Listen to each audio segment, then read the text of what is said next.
bonjour Philippe. Donc la première question que je voulais te poser, c'était sur l'existant. Donc on attendait une hausse des faillites des ménages et des entreprises au début de la crise du Covid. On se souvient très bien, au mois de mars, quand tout a commencé à partir dans le décor.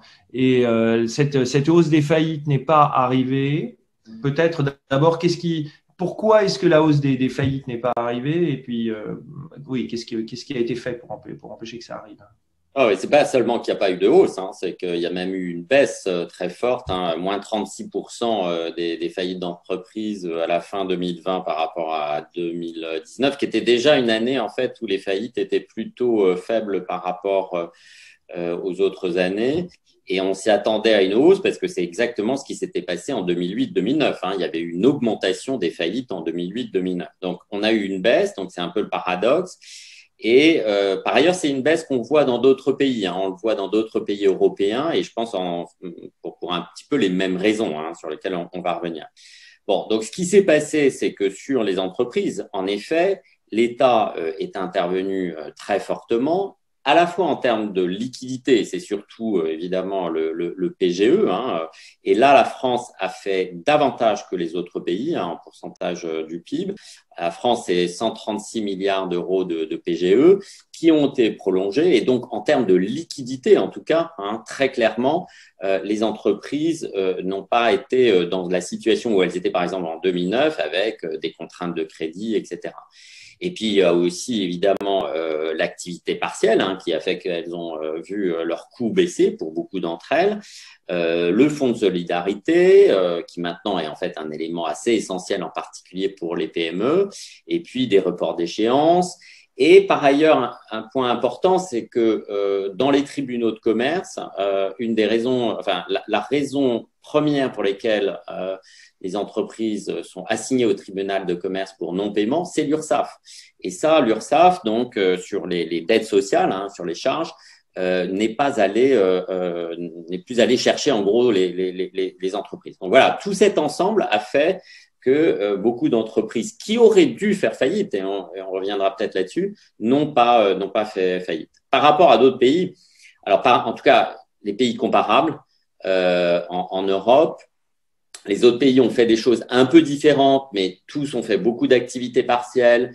Ils ont fait des transferts, alors parfois plutôt sur des coûts fixes que des coûts variables, mais à la fin, il n'y a pas d'énormes différences entre les pays, en tout cas dans l'Union européenne. Du coup, s'il y a eu beaucoup d'aides comme ça qui ont été envoyées vers des entreprises, ça a forcément dû arrêter le processus de sélection. En tout cas, ça, c'est une question qui s'est beaucoup posée. Est-ce que ça a arrêté un peu le processus de sélection naturelle qui se passe en général dans l'économie, qui est que les entreprises les moins productives sont obligées de fermer et que les ressources de ces entreprises sont redéployées vers les entreprises les plus productives? On sait que si on stoppe complètement ce processus, au bout de plusieurs années, on finit avec un système productif très mal calibré. On a beaucoup d'entreprises de basse productivité et donc une faible croissance. Est-ce que tu penses que les conséquences de ces aides aux entreprises qui ont été massives et qui ont duré pendant au moins un an, qui sont d'ailleurs pas finies, est-ce que tu penses que ça peut avoir un impact matériel sur la croissance par ces effets d'arrêt de la... Oui, non, c'est une question tout à fait légitime, parce qu'on sait que le phénomène de sortie des entreprises les moins productives, c'est extrêmement important, évidemment, pour la croissance de la productivité, pour la croissance potentielle, etc. Donc, c'est ce mécanisme schumpeterien. Et donc, il y a eu en effet une inquiétude sur est-ce qu'il ne va pas y avoir une zombification des entreprises, c'est-à-dire d'entreprises qui sont gravement endettés et avec une productivité faible, mais qui survivent grâce aux aides publiques. C'est un débat d'ailleurs qui a eu lieu plus en Allemagne qu'en France. Donc nous, on a regardé ça avec Anne et Pollard sur des données de faillite des entreprises qui ont eu lieu, même si c'est inférieur par rapport à 2019, pour se poser la question, est-ce que les déterminants des faillites en 2020 sont un peu les mêmes qu'en 2019? Ce qu'on trouve, c'est oui, en gros, c'est toujours la même chose, c'est-à-dire c'est les entreprises peu productives et endettées qui ont fait faillite en 2020 comme en 2019. Alors certes, il y en a moins, mais en tout cas, le processus est partiellement gelé et il va falloir le dégeler, mais il n'a pas été disons, complètement mise à mal, au sens où ce qu'on aurait pu craindre, c'était qu'il y avait beaucoup d'entreprises endettées, mais aussi très productives qui fassent faillite, et très peu d'entreprises très peu productives qui fassent faillite. C'est pas qu'on voit, c'est que ce qu'on pense, c'est qu'en fait, le gros des faillites en 2021-2022, ça va être surtout un effet de rattrapage, c'est-à-dire d'entreprises qui auraient dû faire faillite en 2020 et qui n'ont pas fait faillite en 2020, qui va poser d'ailleurs un problème d'économie politique pour le gouvernement, parce que si on a plus 30% de faillites en 2021 ou 2022, alors même que ce sera en fait un rattrapage normal, dans l'opinion publique, ça va être perçu comme un échec de la politique économique. Donc, je pense qu'il y a un problème d'économie politique qui va être assez compliqué à gérer de ce point de vue et qui va pousser évidemment le gouvernement peut-être à faire trop et trop longtemps.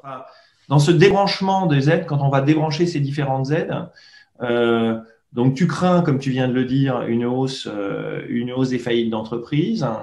Donc, qu'est-ce qu'on peut faire au fur et à mesure qu'on débranche l'économie de sa respiration artificielle pour qu'elle reprenne à son activité respiratoire habituelle, hein, pour éviter que ça génère une hausse trop forte des faillites. Comment faut-il le faire? À quel rythme tu penses que ça va se faire et surtout comment est-ce qu'il faut le faire? Alors, moi, je pense quand même que le risque, et au risque de me contredire avec ce que je disais tout à l'heure, mais je pense que quand même aujourd'hui, dans les, disons, 6 mois qui viennent, le risque, c'est surtout qu'il y ait des entreprises viables, trop endettées et qui fassent faillite. Donc, moi, je pense qu'il faut mieux y aller doucement sur le débranchement des aides. Ce que je pense en revanche, alors, le gouvernement a dit qu'il allait, en particulier sur le fonds de solidarité, le faire diminuer. Ils n'ont pas dit exactement tous les détails. Hein. J'ai compris que c'était dans les semaines qui venaient. Mais ça va être en gros sur 3 mois, hein, donc ça va être assez rapide, peut-être un petit peu trop rapide de ce point de vue. Il y a, je pense, un problème aussi pour le gouvernement qui est un manque de visibilité sur la situation financière exacte des entreprises. Après, je pense que ce qu'il faut, c'est justement dans une phase de reprise, si on fait l'hypothèse qu'il n'y a pas de rebond de l'épidémie, etc., donc une reprise de l'activité, il faut qu'on passe d'aides qui étaient surtout des aides en gros de survie, hein, des entreprises à des aides qui sont incitatives à la reprise d'activité. Et je pense que vraiment donner un rythme très fort sur les embauches à l'automne sera très important parce que c'est ça qui va permettre aussi de déclencher la consommation de l'épargne accumulée.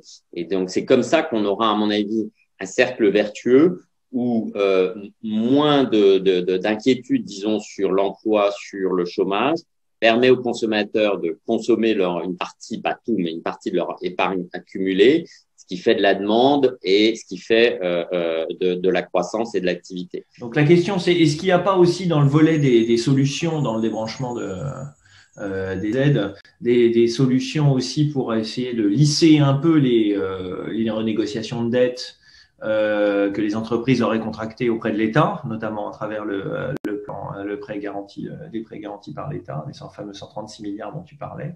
Oui, je pense que il va falloir faire le tri, c'est-à-dire que je reviens sur la situation financière des entreprises. Il y a des entreprises qui, à l'automne, vont peut-être avoir des difficultés financières. Alors, sur le PGE, il y a déjà eu un rallongement, en fait, hein, du PGE. Ce que je pense maintenant, c'est qu'il faut faire du cas par cas, c'est-à-dire qu'il y a des entreprises qui vont rembourser le PGE sans aucun problème, ça va aller très vite. Et puis, il y a en effet des entreprises qui vont avoir des difficultés financières. Et là, je pense qu'il faut revenir à quelque chose qui est assez usuel, c'est-à-dire qu'elles vont se retrouver devant le tribunal de commerce et il va falloir une négociation où les banquiers, les fournisseurs, l'État, à la fois du côté finances publiques, enfin les impôts, et du côté des charges sociales, se mettent d'accord. Donc, entre guillemets, c'est pas business as usual parce que c'est quand même une crise très étonnante et qui affecte des entreprises qui, en temps normal, ne sont pas les mêmes. Mais il va falloir quand même, en effet, que devant les tribunaux de commerce, on arrive à déterminer qui est une entreprise viable, mais qui a peut-être accumulé trop de dettes, et qui est une entreprise qui n'est pas viable.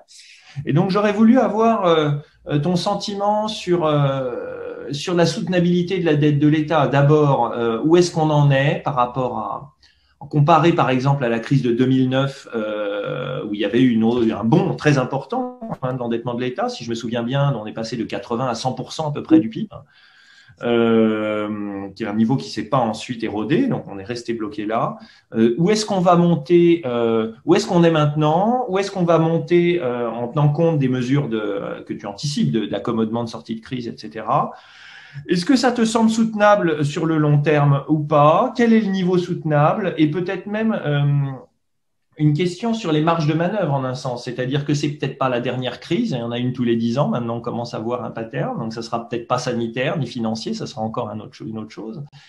Donc est-ce qu'il faut avoir des marges de manœuvre? Est-ce qu'on les a? Est-ce qu'on les aura en sortie de crise? La notion de soutenabilité de la dette publique, elle est assez compliquée, et la mécanique même, la comptabilité de la dynamique de la dette, on le sait bien, hein, ça dépend encore une fois du surplus primaire et puis de la différence entre le taux de croissance de l'économie et le taux d'intérêt, hein, le coût d'endettement pour l'État. Et donc là, ça fait une grosse différence quand même, à mon avis, avec 2009. Alors, sur le plan négatif, c'est que le niveau de dette est plus élevé, hein, ça c'est sûr, puisque cette année, on va être à 116% pour la France.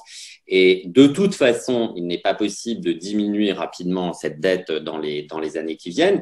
Et je pense que ce serait une erreur de faire un ajustement budgétaire rapide. En revanche, sur la croissance et sur le taux d'intérêt, je pense quand même qu'on est dans une situation meilleure, en revanche, que par rapport à 2009. Sur les taux d'intérêt, quand même, on a une politique monétaire qui est très accommodante et il y a beaucoup de raisons structurelles qui font qu'il n'y a pas de raison d'avoir une très forte augmentation des taux d'intérêt, disons, dans les 5 ans qui viennent. Et sur le taux de croissance, contrairement à 2009, et c'est en lien potentiellement d'ailleurs avec la question des faillites d'entreprises, je pense que on peut avoir une situation où le taux de croissance, disons, dans les 3, 4, 5, 6 années qui viennent, soit relativement élevé et il n'y a pas de raison qui est, comme pour les crises précédentes, un abaissement de la croissance potentielle. Parce que ça n'est pas le même type de crise. Et même, potentiellement, il peut y avoir même des gains de productivité qu'on va générer grâce à cette crise. Je pense au télétravail, sur lequel, évidemment, on a plein d'incertitudes, hein, mais sur aussi la digitalisation à marche forcée d'un certain nombre d'entreprises. Donc là encore, je pense qu'on peut avoir des bonnes surprises. En revanche, là où tu as raison, je pense qu'il faut qu'on fasse attention, d'autant plus en zone euro parce que on a des dettes différentes et une monnaie commune. Donc ça, c'est une source de fragilité certainement pour la zone euro. Donc je pense que le niveau de dette soutenable certainement doit être inférieur en zone euro par rapport à des pays comme la Grande-Bretagne, le Japon, les États-Unis. Mais par ailleurs, tu as raison aussi qu'il faut être dans une situation où on puisse à la fois investir fortement dans un certain nombre de domaines. Et donc, il ne faut pas engager des dépenses pérennes. Moi, je pense que la grosse différence en termes de stratégie budgétaire, c'est entre les dépenses à court terme pour préserver du potentiel économique, préserver des emplois, préserver des entreprises, et puis des dépenses pérennes qu'on doit faire chaque année. Ça n'a rien à voir en termes d'impact sur la soutenabilité de la dette, c'est complètement différent. Et donc, je pense qu'il faut bien faire cette différence entre des dépenses, disons, qui sont un investissement dans la sauvegarde de l'outil industriel et économique, et puis des dépenses pérennes.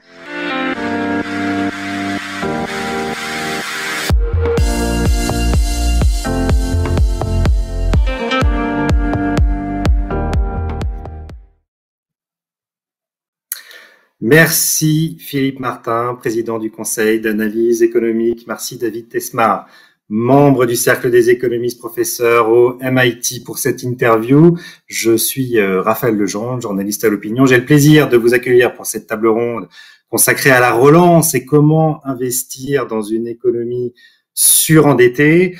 Alors, beaucoup de choses ont déjà été dites. D'abord, un premier bilan, une action massive des autorités publiques pour éviter les faillites. Ça a été efficace puisque les faillites ont baissé de près de 40% l'année dernière. Mais la question majeure des mois qui arrivent, comment lever les béquilles, les aides publiques à l'économie? Et donc, en réalité, comment faire le tri entre les entreprises viables mais surendettées, celles qu'il faudra continuer d'aider et les autres?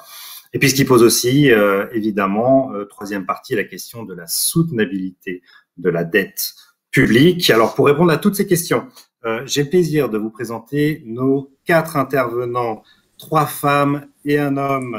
Bonjour à toutes et à tous. D'abord 2 professionnels de la finance. Marie Diron, vous êtes à Londres, vous travaillez pour Moody's, vous êtes passé par la BCE, par différents cabinets de conseil.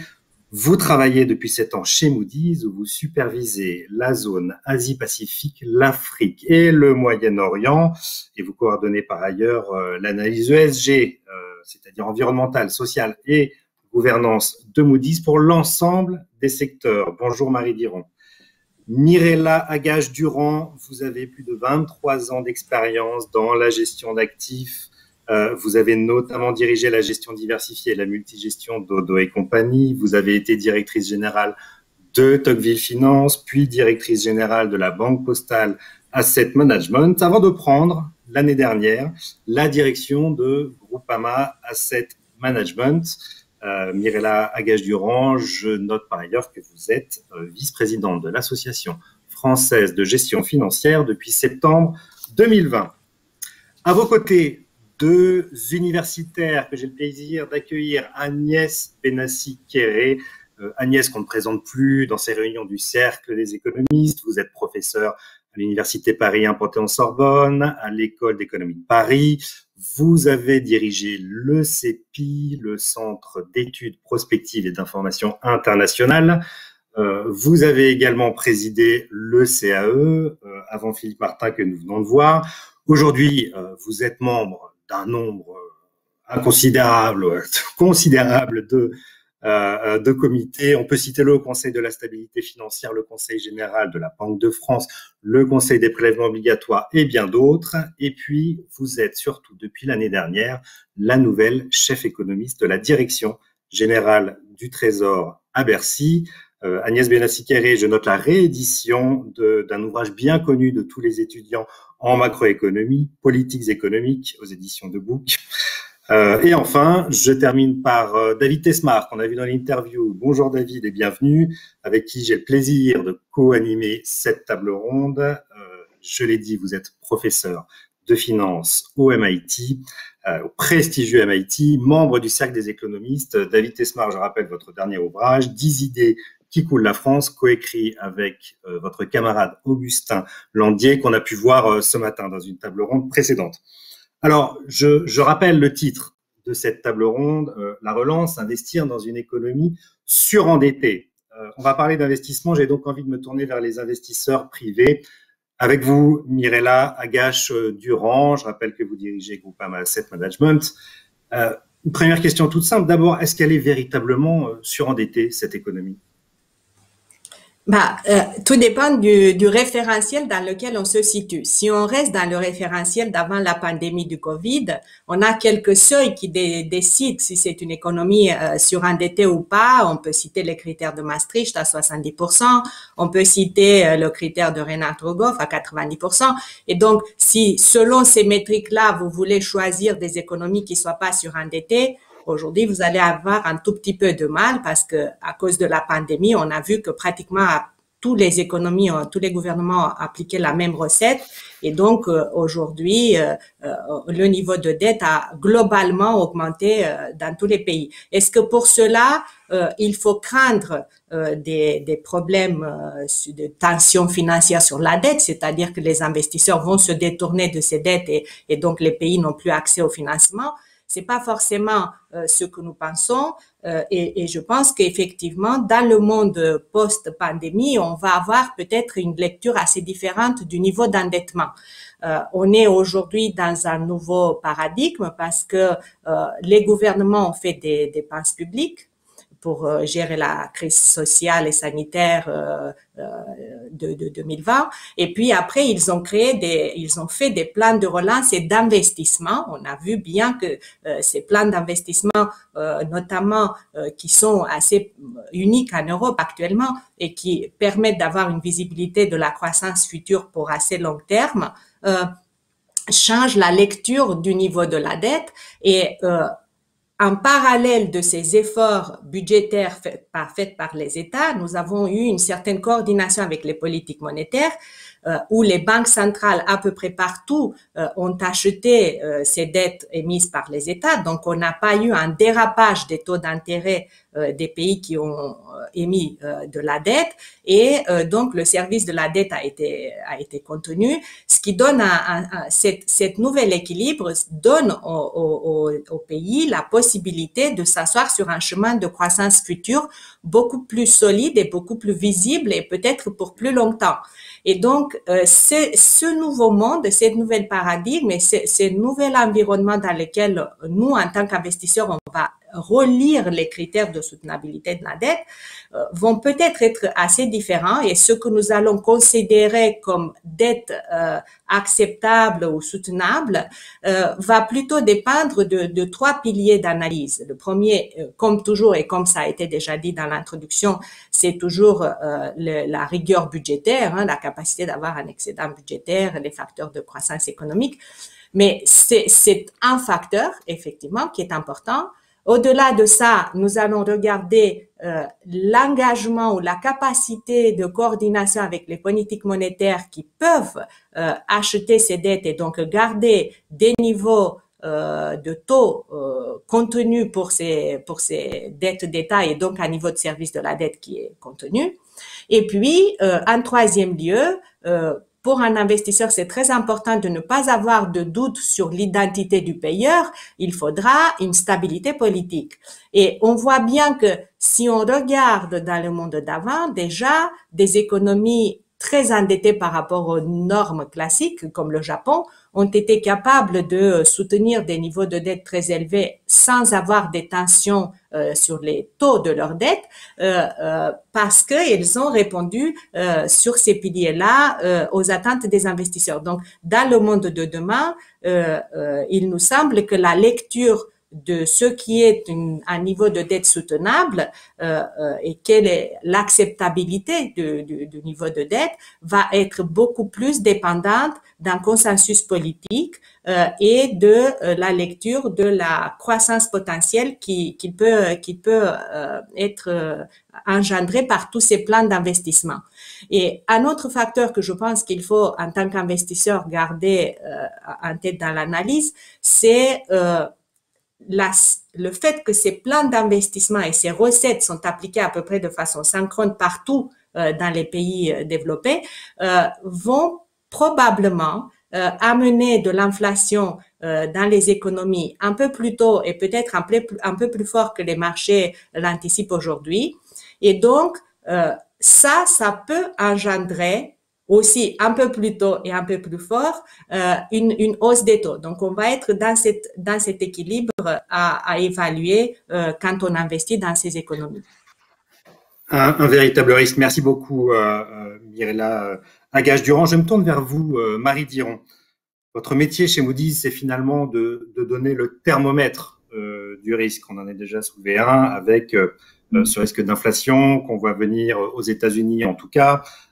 Son corollaire, une remontée progressive des taux. Vous leur dites quoi aux investisseurs aujourd'hui? Attention, l'endettement public comme l'endettement privé est trop élevé, il va y avoir des morts, attendez, ou alors allez-y, c'est en réalité le moment d'investir avec ces milliards qui se déversent sur l'économie. Oui, merci beaucoup. Je crois que je vais faire écho à certains points que Mariela vient de mentionner aussi dans l'interview qui sont survenus. On donne pas des conseils aux investisseurs. Comme vous dites, on donne une idée du risque relatif. Nos notations sont relatives. Et ce qu'on a vu depuis le début de la crise, quand on regarde les notations de souverains au niveau global, on a baissé environ 34 notations au niveau global depuis janvier 2020, depuis la période d'avant-crise. Maintenant, c'est 34 sur 144. Ça a été une approche mesurée, de façon délibérée, parce qu'on est vraiment parti du principe que les souverains ont en général des marges de manœuvre. On était devant et on est encore devant une crise inattendue et exceptionnelle On a vu des mesures politiques venir de façon rapide et forte, qui ont mis un plancher au moins sur l'activité économique, un plancher ou un plafond sur le taux de chômage, comme on disait tout à l'heure, peut-être un plafond ou retarder la crise au niveau des entreprises. Et donc tout ça donne du temps, aux souverains eux-mêmes, ça donne du temps à l'économie à s'ajuster. Et donc les actions de notation qu'on a prises pour l'instant, ça a été essentiellement dans le bas de l'échelle, des souverains qui ont fait face à vraiment des crises de liquidité très prononcées. Pour des souverains comme la France, on note la France à AA2, AA2, donc vraiment en haut de l'échelle, où là on estime qu'il y a quand même plus de marge de manœuvre, même si, comme on l'a entendu, il y a une forte hausse du poids de la dette, donc d'environ 20 points de PIB vers les 120%. Ces 20 points de PIB, ça n'est pas exceptionnel. C'est ce qu'on voit dans les économies avancées en général. C'est ce à quoi on s'attend au Royaume-Uni, ce à quoi on s'attend environ en Italie ou au Japon, avec des points de départ différents. C'est à peu près le double de ce à quoi on s'attend en Allemagne, mais c'est moins que ce qu'on prévoit pour les États-Unis. Donc, il y a vraiment une échelle, mais la France est environ dans la moyenne dans ces cas-là. Ce qu'on regarde maintenant, c'est les perspectives de dynamique de la dette. Et là, ce qu'on voit, c'est que pour stabiliser la dette à ces niveaux, donc ces niveaux plus élevés, et il va falloir prendre des mesures qui vont réduire la balance primaire, le déficit primaire, aux environs 2% du PIB cette année dans les 2 prochaines années, et ensuite vers les 2,5% du PIB dans les années qui suivent. La France a déjà atteint ces niveaux. Ce ne sont pas des niveaux exceptionnels, mais ça demande des mesures, ça demande de retirer certaines mesures de support ou de prendre de façon plus active des mesures qui vont augmenter les revenus ou réduire les dépenses. Maintenant, d'ici quelques années, donc on serait potentiellement avec des niveaux de dette publique à 120%, ce qui à notre avis, réduirait quand même la marge de manœuvre pour faire face au prochain choc. Je sais que ça paraît très tôt de parler du prochain choc, mais le prochain choc va venir à un moment donné. Et donc, en termes de notation, c'est vraiment ce qu'on regarde, quelle est la flexibilité que les souverains maintiennent de par leurs mesures fiscales, de par la mesure économique, pour faire face au choc futur. Et l'investissement, c'est vraiment un moyen de regagner cette flexibilité. Donc, quand on passe à soutenir la croissance potentielle, quand on parle juste pour terminer, tous les considérations de ESG, environnement, social et gouvernemental, il y a beaucoup d'investissements à faire dans la matière qui peuvent faire baisser les primes de risque et maintenir la croissance. Et donc, la soutenabilité de la dette. Merci Marie Diron. La soutenabilité de la dette, ça va être, c'est vrai, un des sujets majeurs pour les mois à venir. Mais je trouve que dans l'ensemble, on a une vision plutôt optimiste de nos acteurs venus du monde du privé. Et là, je me tourne vers vous, Agnès Benassi-Kéré, qui représentait un peu Bercy aujourd'hui autour de notre table ronde. Bon, est-ce que vous partagez d'abord ce point de vue? Est-ce que vous trouvez que finalement l'économie, grâce au soutien public, s'en est plutôt bien tirée et que finalement les défis sont plutôt devant nous que derrière nous? Et puis j'ai envie de vous demander de manière plus générale, une vision d'ensemble, dans quel état va-t-on sortir de cette crise? Bon, alors, tout ça en 4 minutes. Merci beaucoup. D'abord, je voulais juste mentionner, tout à l'heure, vous avez dit que je faisais partie de nombreux conseils. J'ai démissionné de tous ces conseils qui étaient incompatibles avec mes nouvelles fonctions au Trésor, et notamment la séparation entre politique monétaire et politique budgétaire, donc je voulais le mentionner. Alors, oui, je suis moi aussi un peu sur la même ligne que les autres intervenants. Et je voudrais d'abord insister sur le fait que cette nouvelle crise, elle est différente des précédentes de multiples égards. Mais rappelez-vous, la dernière fois, la finance était à l'origine de la crise, et cette fois-ci, la finance est plutôt notre allié. Donc ça fait partie de la solution, même si ce n'est pas que la solution. Donc disons, je veux dire trois choses. Un, la finance a fait le job pendant la crise. Deux, il faut qu'elle continue à faire le job en sortie de crise, ça va être un peu plus difficile. Et trois, n'oublions pas que la priorité dans les années à venir, ça va être financer la transition. Et donc là, il y a quand même pas mal d'actions. Donc d'abord, est-ce qu'elle a fait le job? Je suis d'accord avec ce qu'a dit Philippe Martin tout à l'heure. Il y a eu beaucoup de prêts garantis par l'État, peu de refus. Les prêts ont été distribués de manière non sélective, au sens où il n'y a pas eu d'anti-sélection, où on a soutenu les canards boiteux. Et aussi, c'est relativement rare chez les économistes, dont je voulais le mentionner, il y a quand même une très grande convergence entre les analyses faites par les différentes institutions sur le sujet. Donc, il y a une grande convergence de vues sur ce premier point. Donc, deuxième point, après la crise, la finance doit devoir continuer à financer l'économie. Ça va être plus difficile parce que, comme l'a dit Philippe Martin, il va falloir être sélectif.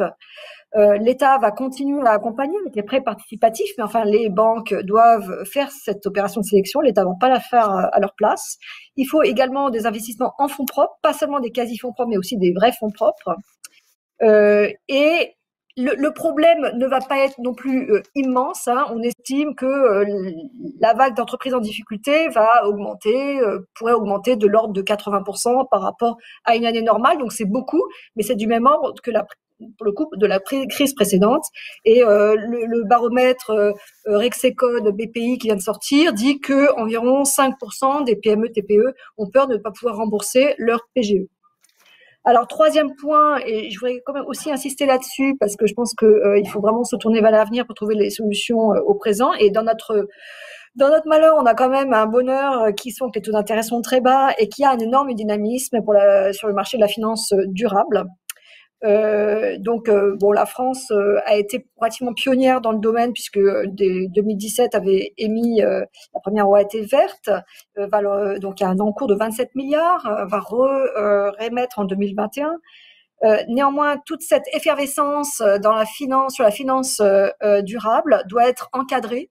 Il faut qu'on fasse très attention de ne pas créer des bulles ou des mauvaises des investissements qui s'avéreraient être des vues de l'esprit. Et donc c'est l'objet de la taxonomie. Il y a beaucoup d'actions donc je pense que les gens s'en rendent pas compte, hein, mais la taxonomie européenne, ça va permettre de mettre de l'ordre dans cette finance durable et ça va entraîner aussi de la transparence de la part des entreprises. Donc ça va assainir ce marché et lui permettre un développement beaucoup plus conséquent.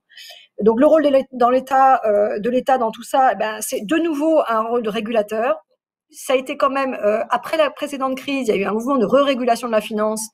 Et aujourd'hui, on peut dire qu'on est bien content d'avoir des banques qui peuvent supporter éventuellement des prêts non performants. L'échéance suivante pour les régulateurs, c'est bien la régulation de cette finance, de cette nouvelle finance, d'éviter.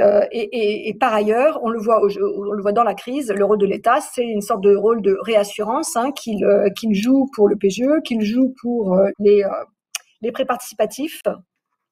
Donc ça va rester et je pense qu'il faut aussi qu'on dans le mouvement qui était de sélection aussi des interventions de l'État, parce que l'État ne peut pas tout faire, il a fait beaucoup pendant la crise, ça va être de reconcentrer l'État là où il est vraiment absolument clé pour déclencher, pour corriger des failles de marché et pour aider la finance à produire ses biens publics, à contribuer à la transition. Donc là, je voulais un peu insister sur ce point-là parce que c'est un enjeu des années à venir. Merci.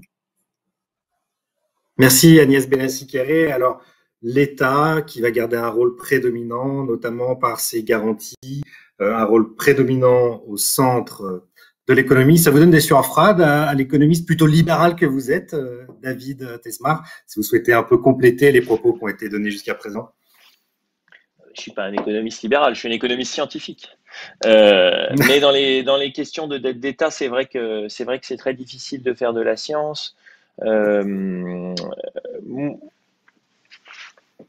je voudrais qu'on réfléchisse un petit peu au scénario de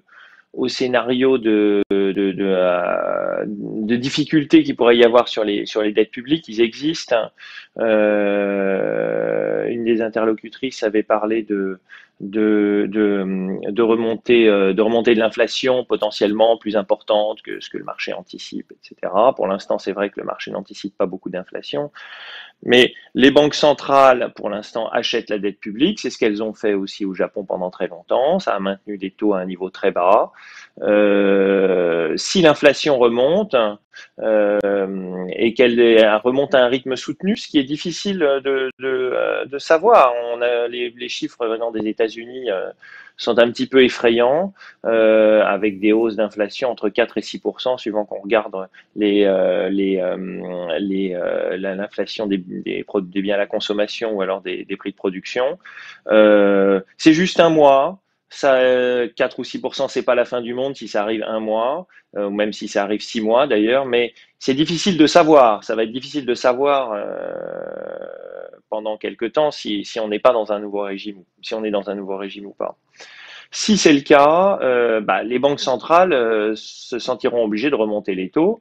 Certains d'entre nous se souviennent de la gaffe de Janet Yellen, qui est l'actuelle directrice du Trésor, ministre des Finances américaine, qui avait suggéré que ça pourrait très bien être le cas dans un dîner en ville, probablement un petit peu arrosé, parce qu'elle n'aurait jamais fait ça si elle avait été banquière centrale. Mais en tout cas, ça a créé une petite vague de panique sur les marchés. Les banques centrales ont quand même le doigt sur le bouton. Si jamais l'inflation se manifeste et est là, les taux remonteront. Et si les taux remontent, quand on a une dette publique à 120% du PIB, comme ça risque d'être le cas en France en sortie de crise, une hausse de 1 point des taux, ça augmente la charge de la dette de 1,2% du PIB. Ce serait pas forcément un très gros problème. On a connu des charges de la dette beaucoup plus importantes il y a quelques décennies. Ce serait pas forcément un problème, d'autant que, comme disait Philippe Martin dans l'entretien, une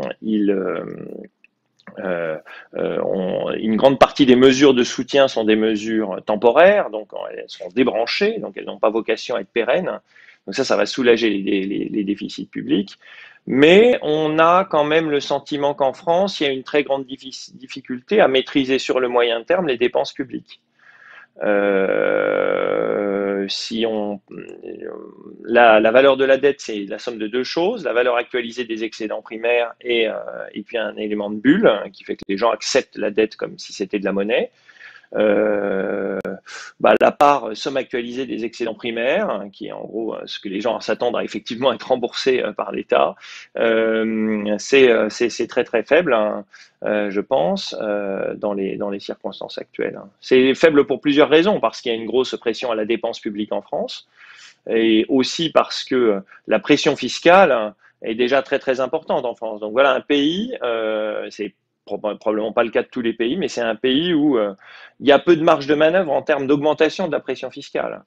On le voit parce qu'à chaque fois que ça arrive, il y a des gilets jaunes, des bonnets rouges, il y a une pression fiscale en tout cas, un taux de prélèvement obligatoire très élevé en France, et c'est difficile de rééquilibrer les comptes publics de cette façon-là. Alors ça va poser problème, pourquoi ? Parce que en fait, on a besoin d'une capacité de dépenses récurrente en France ou en Europe de manière générale pour les prochaines années. Il va y avoir une compétition mondiale au niveau technologique, il va y avoir besoin d'un investissement massif dans l'enseignement et la recherche. Et ça va nécessiter des marges de manœuvre qu'un pays comme la France n'a malheureusement pas tellement.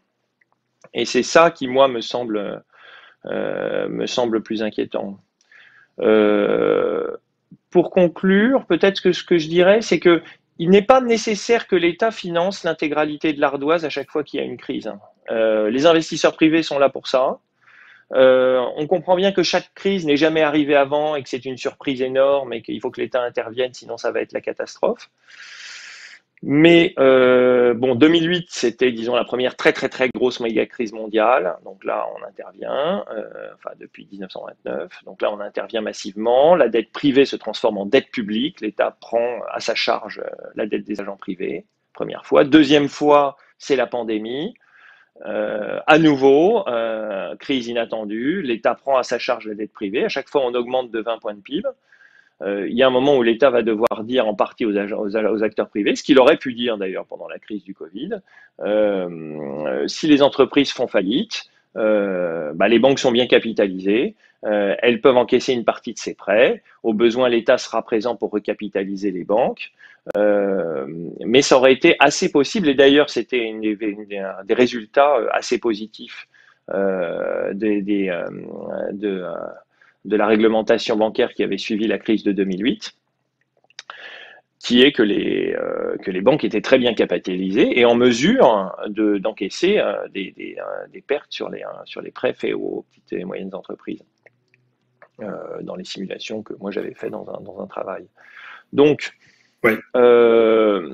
L'État a besoin de marge de manœuvre et peut-être qu'il n'est pas censé prendre l'ardoise, dès qu'il y a une ardoise, prendre n'importe quel endroit. Voilà, Est-ce qu'un moyen peut-être de résoudre ce problème, fondateur du Cercle des économistes, Jean-Hervé Lorenzi, indiquait ce matin dans l'opinion qu'une des solutions pourrait passer par la garantie publique. Effectivement, les enjeux d'investissement face à un environnement de plus en plus hostile sont colossaux pour les années à venir, que ce soit en termes de santé, en termes de transition écologique, d'environnement, mais aussi d'investissement technologique. Est-ce qu'une des solutions ne pourrait pas être la garantie publique? J'ai envie de me tourner vers vous, Agnès Benassi-Kéré, pour vous poser peut-être cette question.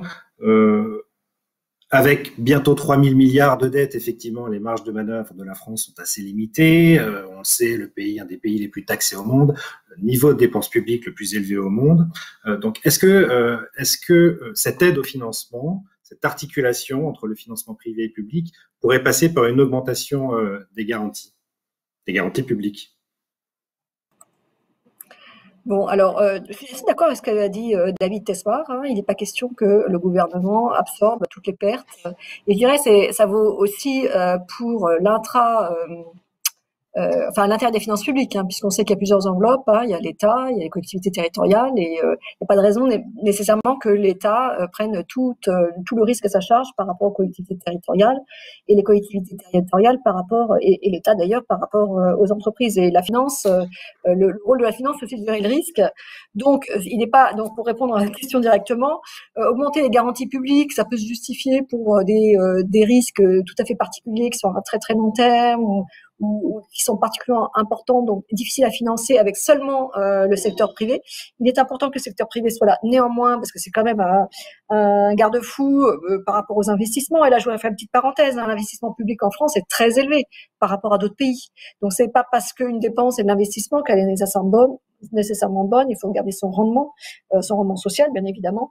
Et là, on a aussi un petit sujet par rapport au réchauffement climatique. On peut avoir des investissements qui sont très bons, un très bon rendement en termes de bien-être, mais qui vont pas rapporter beaucoup de PIB. Or, les investisseurs, faut les rembourser en euros et pas en tonnes de carbone évitées. Donc, on se ramène toujours à la question de la tarification carbone. Faut toujours le garder en tête.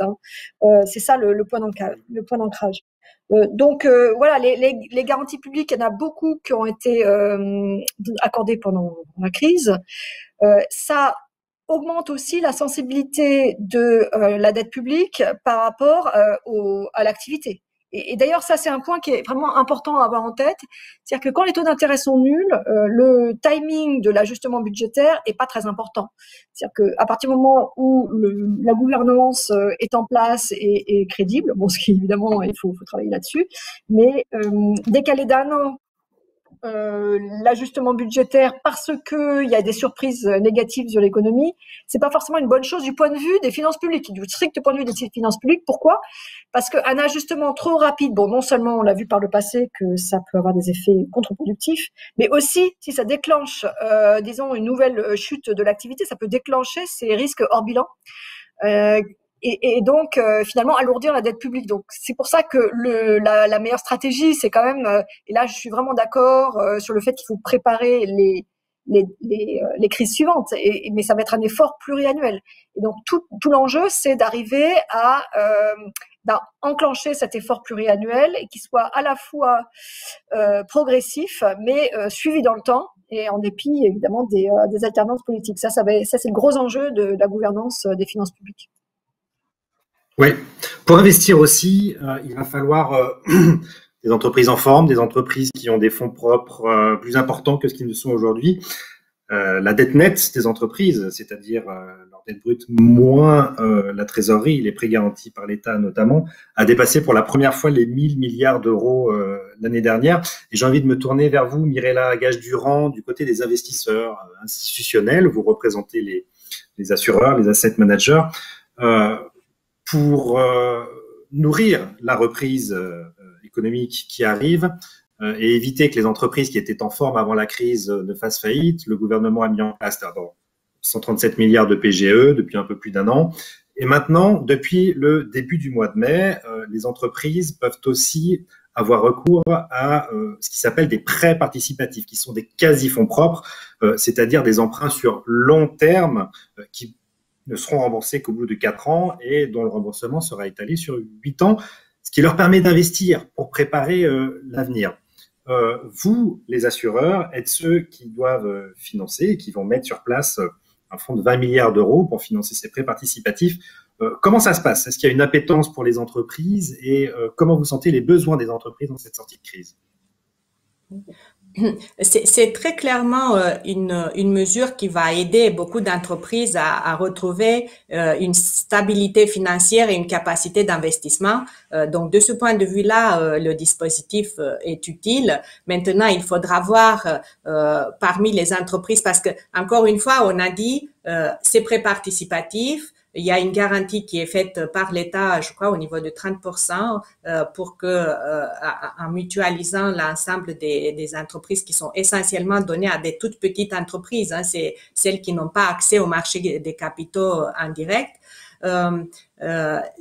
Ces mécanismes-là vont être efficaces, mais néanmoins, les assureurs et les banquiers, avec les asset managers au milieu, vont être obligés de faire ce tri à qui nous octroyons ces prêts participatifs. Et on arrive à la question essentielle, c'est que dans cette crise-là, nous allons malgré tout avoir des entreprises qui ne vont pas survivre derrière. Et elles ont été sous perfusion et le taux de faillite, on l'a vu en tout début de présentation par Philippe Martin, a été anormalement bas. Il y aura un rattrapage parce que beaucoup de ces entreprises qu'on appelle dans le langage financier des entreprises zombies étaient déjà malades avant la crise et aujourd'hui elles sont en vie à cause des perfusions, mais il faut probablement pas continuer à les soutenir. Donc, il y a un rôle important à jouer à la fois par les banques, les assurances et les acteurs qui participent à ce triptyque des prêts participatifs pour faire le bon choix et permettre aux entreprises viables mais qui sont dans une situation difficile de traverser cette crise et d'être là encore demain. Et là, on va retrouver des secteurs comme l'aéronautique, le tourisme, enfin tous les secteurs qui sont directement impactés par la pandémie où les acteurs économiques ne sont pas forcément malades. Mais néanmoins, il y a également un besoin pour certains acteurs économiques d'abandonner leur modèle ou de faire une transition vers un modèle économique différent parce que nous avons aujourd'hui beaucoup de transitions dans la société qui nécessitent des investissements dans des secteurs économiques de demain. Bon, on a parlé du numérique avec le télétravail, mais on peut trouver le mix énergétique, on va trouver des entreprises qui produisent, qui s'inscrivent dans la trajectoire de décarbonisation de l'économie, dans la trajectoire compatible avec le réchauffement climatique. Et donc, il y a des acteurs économiques qui doivent cesser d'exister et au même moment, et c'est bien là où il y a le gros enjeu politique et social, la création ou la mise à disposition des capitaux pour que ces acteurs qui vont être les emplois de demain, les entreprises de demain, dans les secteurs prioritaires de la croissance de demain, se fassent. Et donc, on a effectivement un rôle très important à jouer, à la fois dans le secteur privé, mais en accompagnement de tout ce qui est fait au niveau du public, pour gérer cette transition entre les entreprises qui, malheureusement, ne doivent plus exister dans l'économie de demain, et puis l'émergence de ces entreprises qui sont dans les secteurs de croissance de demain. Marie Diron, quel peut être le rôle d'une entreprise de notation comme Moody's dans cette transition qui est encore devant nous et qui va être compliqué entre les entreprises qu'il va falloir sauvegarder et celles qu'on appelle les entreprises zombies, dont le résultat ne couvre pas 2 années de charges financières, qui devraient mourir de leur belle mort. Ouais, là où on joue un rôle, c'est en offrant une perspective plus moyen terme, en essayant de se dégager un peu du bruit ambiant qui est très très prononcé, de se projeter sur les 2, 3, 5 années à venir en rythme de croisière. En effet, quelles sont les entreprises qui vont arriver à récupérer, quelles sont les entreprises qui, a priori, vu l'état de leur bilan et la force de la qualité de leur gouvernance, semblent les plus capables de faire cette transition, de changer leur modèle d'opération, de se réorienter peut-être vers des secteurs plus porteurs, etc. Donc c'est vraiment sur ça que se porte notre analyse. Il y a des secteurs qui vont forcément être très touchés, le secteur du tourisme auquel on s'attend pas à une reprise vraiment avant 2023-2024. Au sein de ce secteur, certaines entreprises vont être capables de se réorienter, de capter de nouveaux créneaux de croissance, comme je dis, du moment qu'elles ont les moyens financiers au départ de pouvoir faire ça et la force de la gouvernance. Donc c'est vraiment quand on publie nos notations, c'est de ça qu'on parle, sur ça qu'on s'oppose. David Tesmar, pourquoi c'est important de laisser mourir les entreprises? Ça fait un peu plus d'1 an qu'on vit sous l'ère du quoi qu'il en coûte. Et finalement, pourquoi ne pas continuer à les soutenir jusqu'à meilleure fortune, si je puis dire? La croissance est censée revenir au 2e semestre ou l'année prochaine. Donc, pourquoi est-ce que c'est important? Est-ce que vous pouvez nous expliquer pourquoi il est important de laisser mourir certaines entreprises? Il y a la théorie et la pratique. Dans la dynamique de l'économie, il y a pas mal d'études économiques maintenant qui montrent qu'une grande partie de la croissance de l'économie provient des nouvelles firmes. C'est-à-dire quand il y a une nouvelle entreprise qui se crée, elle arrive avec un ADN où elle est plus productive que les autres entreprises. Et donc au fur et à mesure qu'elle se développe, elle a besoin d'employés, elle a besoin de capitaux. Et pour faire bénéficier à toute l'économie de cette productivité supérieure, elle a besoin de se développer au détriment des autres entreprises. Donc il y a un redéploiement de ressources permanent des entreprises les moins productives, les plus anciennes, vers les entreprises les plus productives, les plus jeunes. Et c'est une partie non négligeable du processus de croissance. Et donc si un gouvernement, si un État intervient trop dans ce processus en soutenant la survie des entreprises les moins productives, il piège les ressources chez ces entreprises-là et les empêche un redéploiement vers les entreprises qui sont à la frontière technologique. Donc ça bloque la croissance, on freine la croissance. Donc ça c'est la théorie. Après en pratique, c'est pas parce qu'on bloque, parce qu'on fige l'économie. Pardon ? Il y a des hommes et des femmes derrière, c'est toujours pareil, il y a le sujet microéconomique et politique. Il y a des hommes et des femmes. Oui, non, mais bien sûr. Bah, il y a des ajustements dans l'économie, il y a des ajustements en permanence et ces ajustements, il faut voir que ces ajustements sont énormes. Il y a chaque année en France 2 millions d'emplois qui sont détruits et 2 millions d'emplois qui sont créés. Une grande partie des séparations sont volontaires ou semi-volontaires et se passent relativement paisiblement, mais évidemment, il y a des cas très emblématiques. En général, la façon dont l'intervention de l'État dans ce type d'évolution économique se passe, c'est que c'est sur certains cas très emblématiques, très très spéciaux, sans poser la question de l'économie en général. Donc ça, c'est ça qu'on peut regretter. Mais évidemment, c'est des transitions qui se. Mais bon, concrètement, pendant la crise du Covid, pour répondre exactement à votre question, c'est pas parce qu'on fiche ce processus pendant 1 an qu'on bloque la croissance pour toujours. Enfin, c'est infinitésimal, si vous voulez, du point de vue du coût pour l'économie de faire ça pendant 1 an. Donc, c'est pour ça que les interventions publiques de soutien dans le très court terme sont légitimes. Oui. Agnès Benassi-Kéré, il faut s'attendre à un grand nombre de faillites cette année ou l'année dernière.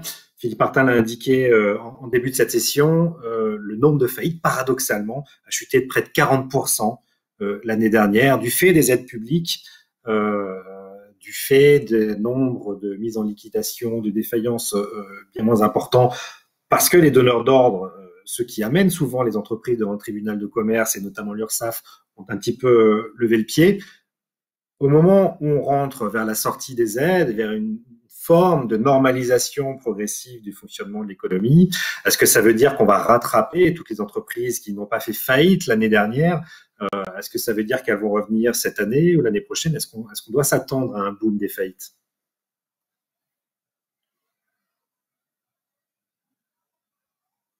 Votre micro doit être coupé, Agnès, on ne vous entend pas. Donc, au Trésor, nous avons simulé les bilans des entreprises et les chocs qu'elles ont subis en 2020 et les soutiens qu'elles ont reçus au niveau très fin pour 1 800 000 entreprises. Et ce que nous trouvons, c'est une augmentation des cas d'insolvabilité, à peu près un doublement. Il y a à peu près 3% d'entreprises chaque année qui deviennent insolvables. Environ 50 000 entreprises font faillite chaque année. Voilà. Et donc, il y en aurait à peu près le double qui serait qui deviendrait insolvable en 2020, mais ça ne veut pas dire en faillite, c'est ça. Hein, il faut bien avoir en tête qu'avant même la crise, 17% des entreprises en France étaient insolvables au sens où leurs dettes excédaient leurs actifs, ce qui est quelque chose d'assez banal pour une petite entreprise qui commence par s'endetter, qui n'a pas beaucoup de capitaux propres. Enfin, vous voyez, donc c'est assez banal. Il faut avoir une vision un peu dynamique des choses. Et l'insolvabilité ne se résout pas forcément par une liquidation. Il y a plein d'autres possibilités, des restructurations, donc ça va être une grosse affaire. Oui. Mais également, il y avait des rachats, il peut y avoir d'autres solutions. Et donc le gouvernement travaille activement à justement proposer des palettes efficaces aux entreprises qui rencontrent des difficultés. Donc ça va être un élément évidemment très important. Donc on s'attend effectivement à une augmentation, mais pas à une vague, pas à un tsunami. En tout cas, on peut se tromper, hein, mais ça converge plutôt entre les différentes institutions qui ont fait ce genre de calcul.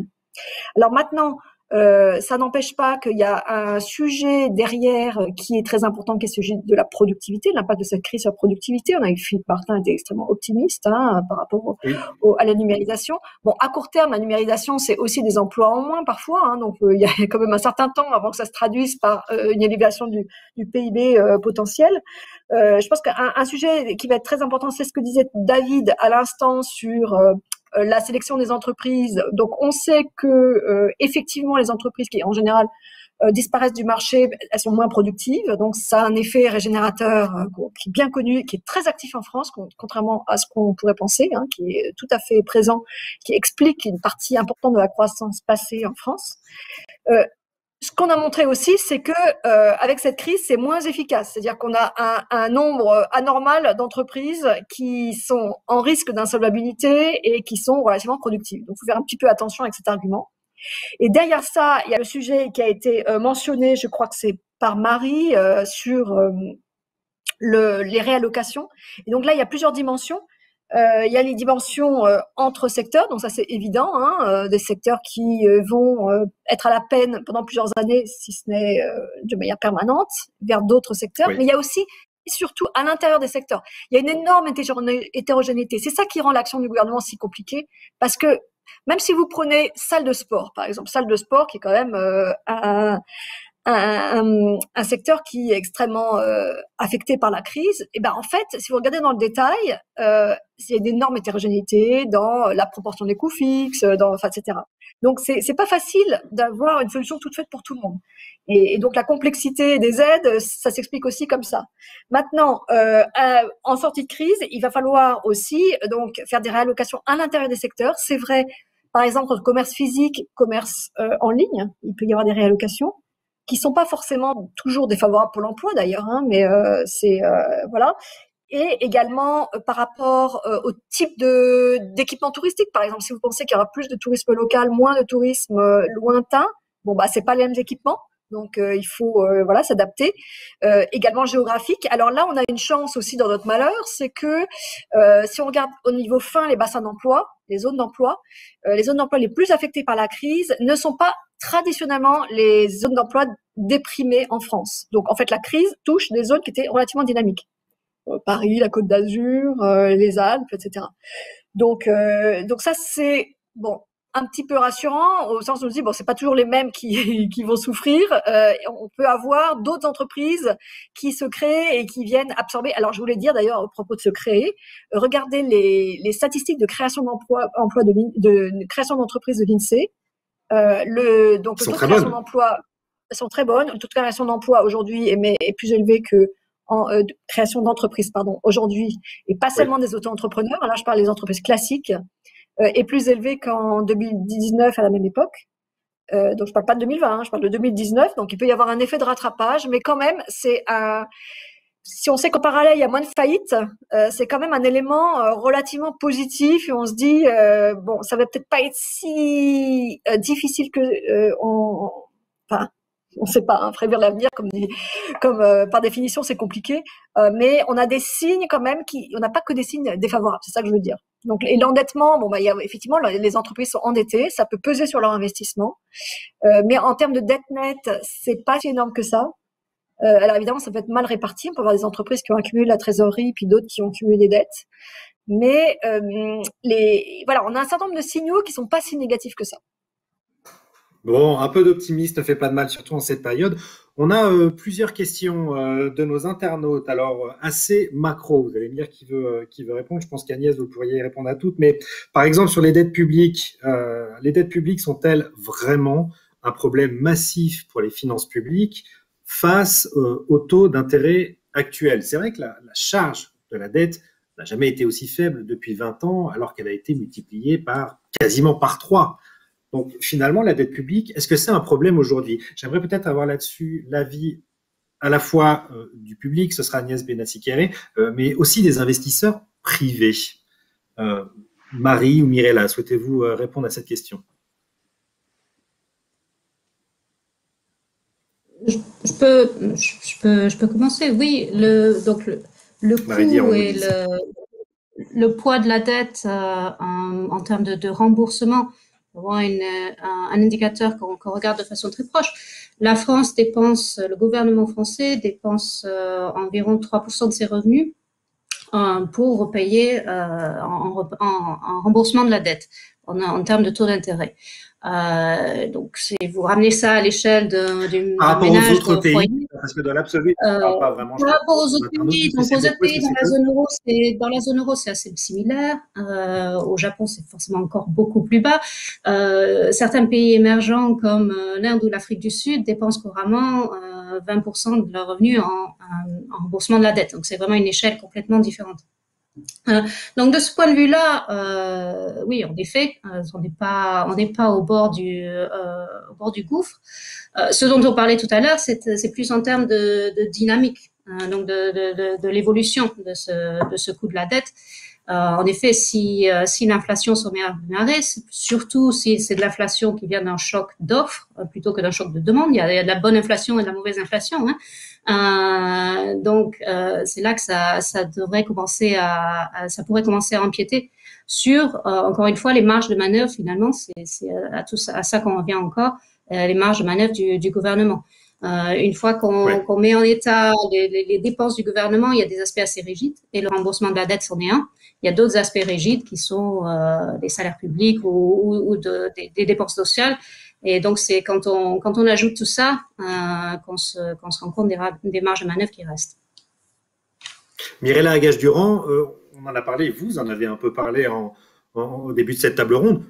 Vous, finalement, vous dites que le niveau soutenable de la dette, c'est un consensus politique, plus qu'un ratio macroéconomique ou de finances publiques, si je puis dire.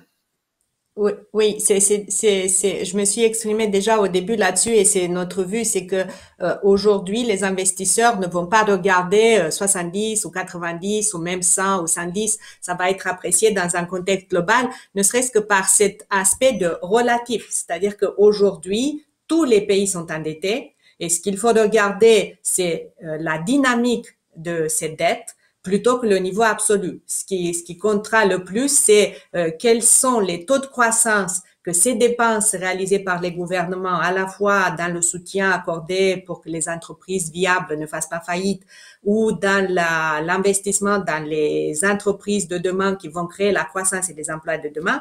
Donc, cette dynamique-là va être beaucoup plus importante que forcément le niveau en absolu de dette par rapport au PIB. Donc ça, nous restons très convaincus. Je voulais profiter aussi pour dire par rapport à ce que parlait tout à l'heure Agnès au niveau des entreprises et de celles qui doivent survivre ou pas. Je voudrais mentionner quand même qu'avant la crise, la situation n'était pas rose.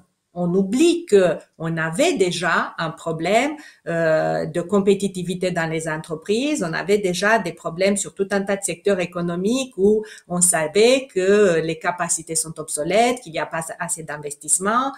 On savait aussi qu'on a une adéquation entre les industries de croissance de demain et les compétences à disposition, qui sont les compétences des personnes que nous formons ou qui sont déjà formées et qui opèrent aujourd'hui dans des industries obsolètes.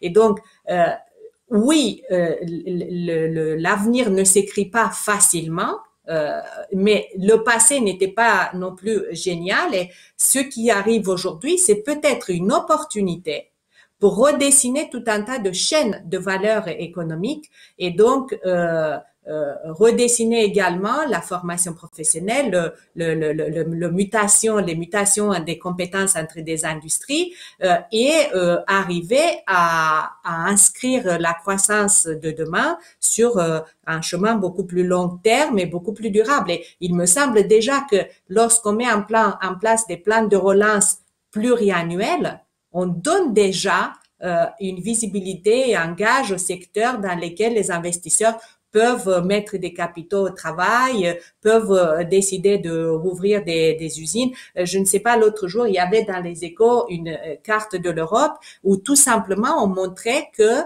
sur les X derniers mois, on parle pas d'années, des mois, il y avait 14 projets d'implantation d'usines de batteries électriques liés au fait que dans l'Europe, il y a un gros plan de relance, un beau morceau du plan de relance qui s'inscrit dans le mix énergétique et donc privilégier la voiture électrique et on se rend compte qu'il nous manque des batteries électriques. Donc, je pense que cette visibilité-là va ramener de l'initiative privée, des entreprises qui vont se créer. Et tout ça, ça crée des prémices d'une bonne croissance économique qui modère quelque part la lecture pessimiste d'un niveau de dette trop élevé. Donc, il y a un cercle vertueux qui peut aujourd'hui, on a une option d'installer un cercle vertueux et il ne faut pas rester figé uniquement sur les niveaux de dette, il faut aussi essayer de regarder la dynamique future.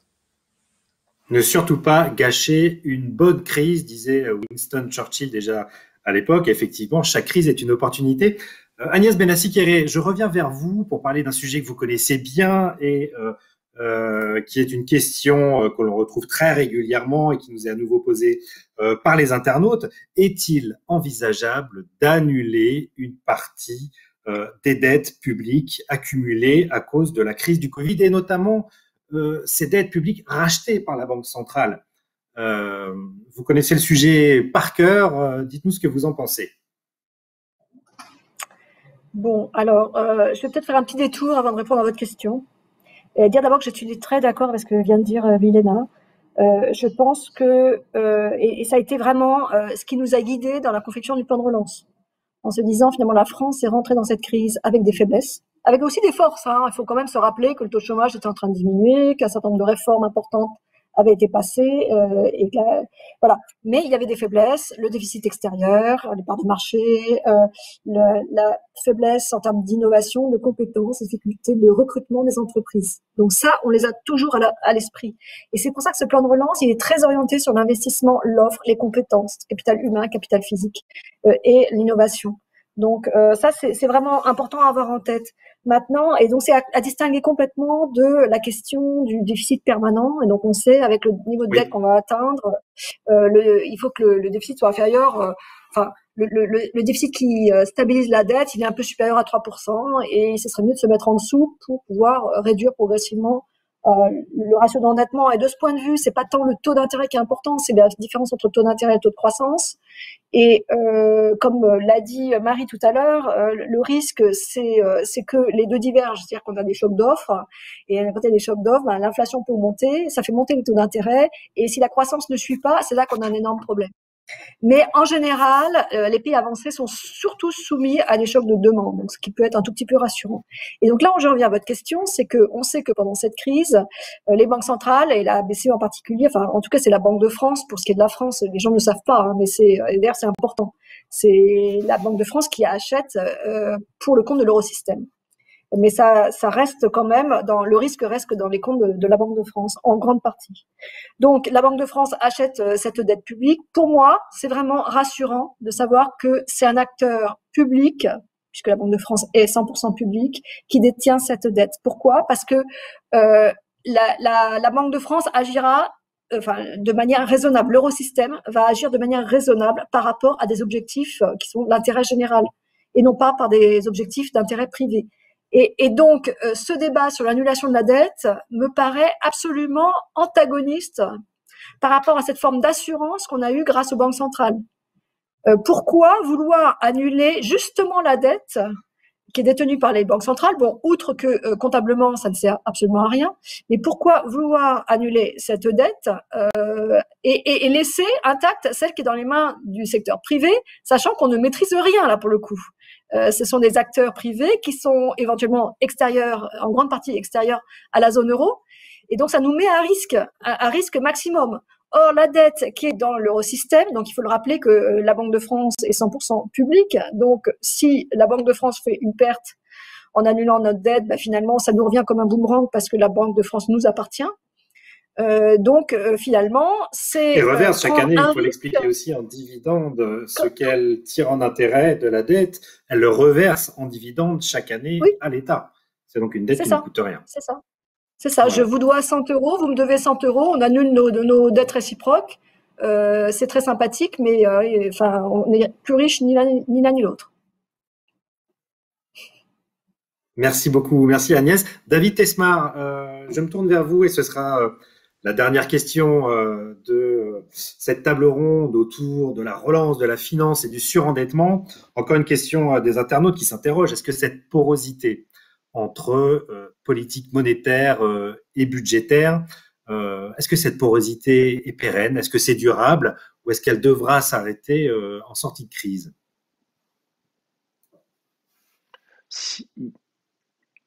Ça, c'est difficile. Est-ce qu'on entre dans l'ère de la dette infinie? Donc le danger, c'est ce que les économistes appellent la dominance fiscale contre la dominance monétaire. Donc l'idée que la Banque centrale peut céder aux pressions du gouvernement pour acheter de la dette alors qu'elle veut pas. Donc comment est-ce que ça pourrait arriver dans les années qui viennent? Plus d'inflation que prévu. La Banque centrale veut monter ses taux pour préserver la valeur de la monnaie, empêcher que l'inflation monte. Et en remontant les taux ou en arrêtant par exemple les achats de dette publique pour laisser les taux d'intérêt de long terme monter, elle augmente la charge d'intérêt de la dette, ce que le gouvernement ne veut pas. Donc là, il peut y avoir un jeu de pression. Donc on est relativement à l'abri de ça en Europe dans la mesure où justement c'est pas un seul État. Et qu'il y a la BCE, que la BCE est une institution supranationale. Donc ce danger de dominance, il peut imaginer que le Conseil européen puisse faire pression sur la BCE, mais la BCE est quand même en mesure de résister assez bien à ces pressions-là. Oui. Donc ça, c'est pas vraiment un danger. Aux États-Unis, par exemple, c'est beaucoup plus possiblement un sujet, évidemment, bien sûr. Oui, on l'a vu sous Donald Trump. Là, il y a une histoire assez longue entre la Réserve fédérale et l'État. Donc, c'est une indépendance bien comprise dans certaines limites. Donc, c'est un équilibre ancien, en tout cas. Donc, bon, et ben encore une note d'optimiste, voilà. Assez peu de risques finalement de cette dominance fiscale. Merci à toutes et à tous. Je retiens votre optimiste aux uns et aux autres face à cette crise qui nous a beaucoup bousculés, mais qui, comme cela a été dit, offre aussi des opportunités qu'on espère on ne va pas rater en Europe. Merci encore à toutes et à tous. Restez sur l'opinion.fr, sur le cercle des économistes.fr. Cet après-midi continue. La prochaine table ronde se tient à 15h20. FinTech, crypto-monnaie, innovation. Assiste-t-on à une transformation du paysage financier? À plus tard. Merci, au revoir.